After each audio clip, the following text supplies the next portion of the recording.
In the 1970s, AMC, American Motors Corporation, decided to take on the rising tide of Japanese pickups that were capturing the American market. AMC had a bold vision, a compact truck that could challenge the likes of Toyota and Datsun.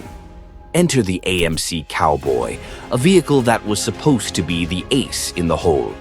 But instead of riding into the sunset as a hero, the Cowboy met a fate that was anything but victorious. This is the story of how AMC's ambitious plan to revolutionize the pickup truck market went off the rails, leaving the Cowboy as one of the greatest what-ifs in automotive history. On February 5, 1970, American Motors made a bold move by purchasing Kaiser Jeep for $75 million. Kaiser Jeep itself had an interesting history, having been building cars at Willow Run, a former World War II bomber plant, before AMC acquired them. By the 60s, Jeep was already a household name, particularly in the off-road world. AMC saw Jeep as a golden opportunity, a chance to tap into a brand with massive potential. However, buying Jeep wasn't cheap. AMC's finances were already tight, and this purchase nearly broke the bank. But they weren't done spending. They also poured another $40 million into developing the Hornet, a car that would become a significant moneymaker for AMC. With Jeep and the Hornet in their portfolio, AMC sought ways to maximize their investment. Enter the AMC Cowboy, a concept meant to bridge the gap between Jeep's rugged off-road reputation and the Hornet's on-road prowess. The idea was simple: create a small pickup that could compete with the popular Japanese trucks, flooding the American market in the 70s. The Cowboy was envisioned as a cross between a Jeep and a Hornet, designed to offer the best of both worlds. Based on the Hornet platform, the Cowboy featured a truck bed, aiming to attract buyers who needed the utility of a pickup, but didn't want to sacrifice the comfort and drivability of a car. This was a smart idea, especially considering the rising popularity of compact pickups from brands like Toyota and Datsun.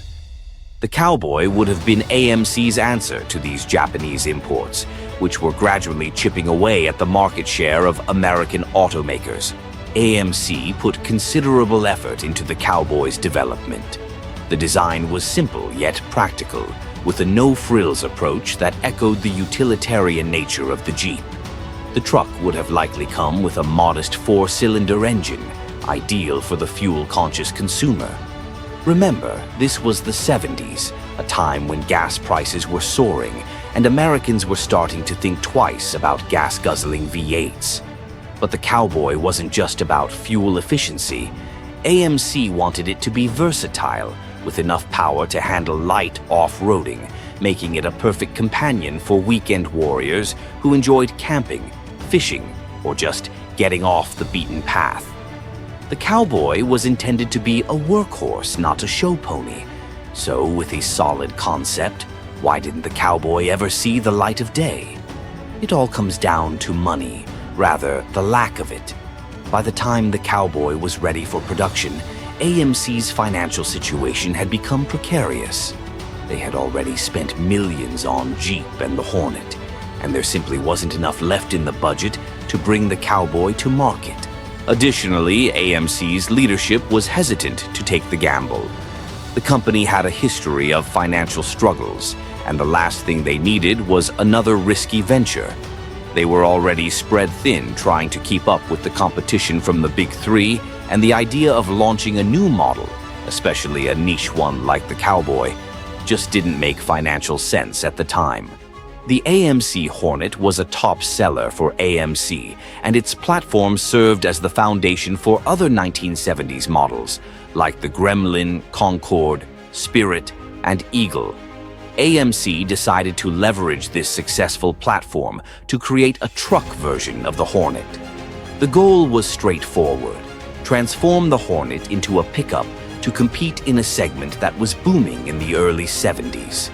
This segment, known as coupe utility, featured a passenger compartment up front and an integrated cargo bed at the rear.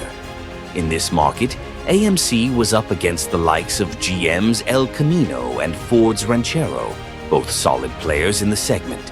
The plan was to design a truck that could compete in looks with these domestic rivals while being significantly cheaper.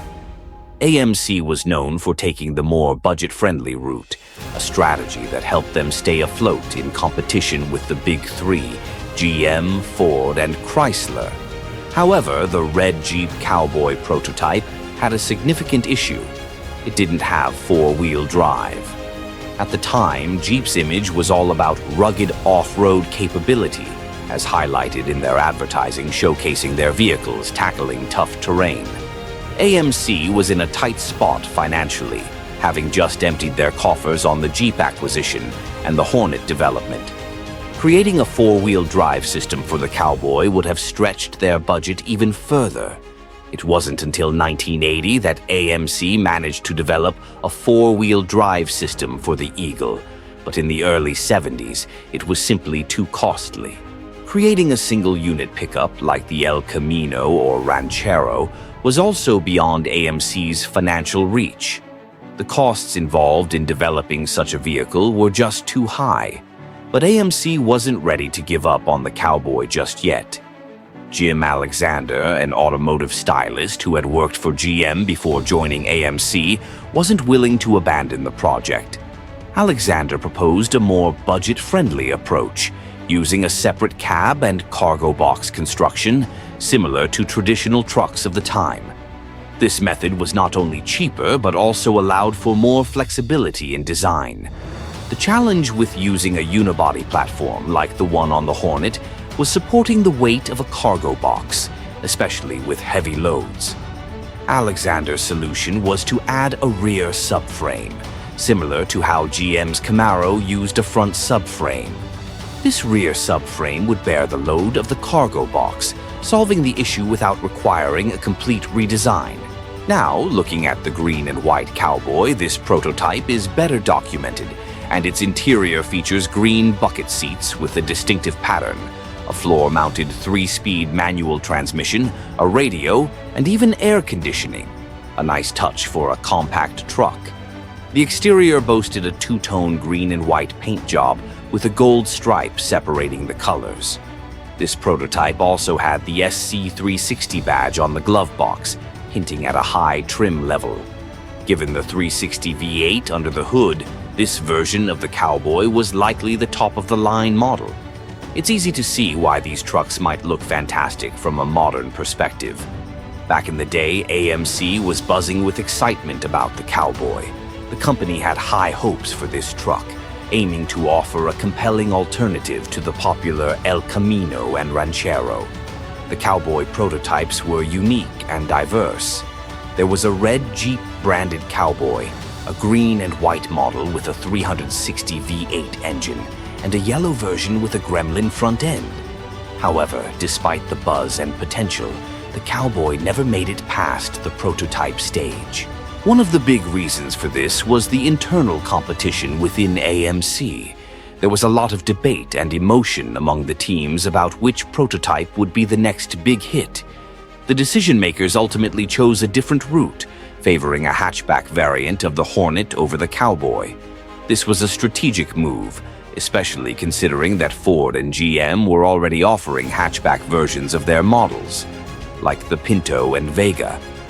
AMC figured that developing their own hatchback could help them compete more effectively in that segment. Limited production facilities also played a role. AMC had to choose between developing another variant of the Hornet, a relatively easy task, or investing in the more complex and expensive Cowboy. By 1973, AMC introduced the Hornet hatchback, which proved to be a successful move. The hatchback helped AMC sell over 40,000 units in its debut year and 55,000 units in 1974. However, sales dropped to just 13,000 units in 1975, showing the volatile nature of the market. Comparing these numbers to the El Camino and Ranchero, which sold around 40,000 units in 1973, it's tough to say whether the Cowboy would have been a better option for AMC. The decision to scrap the Cowboy was a tough one, but it also reflected AMC's financial constraints and strategic priorities at the time. Thank you for watching. Please like the video, press the subscribe button, and share your thoughts in the comments section.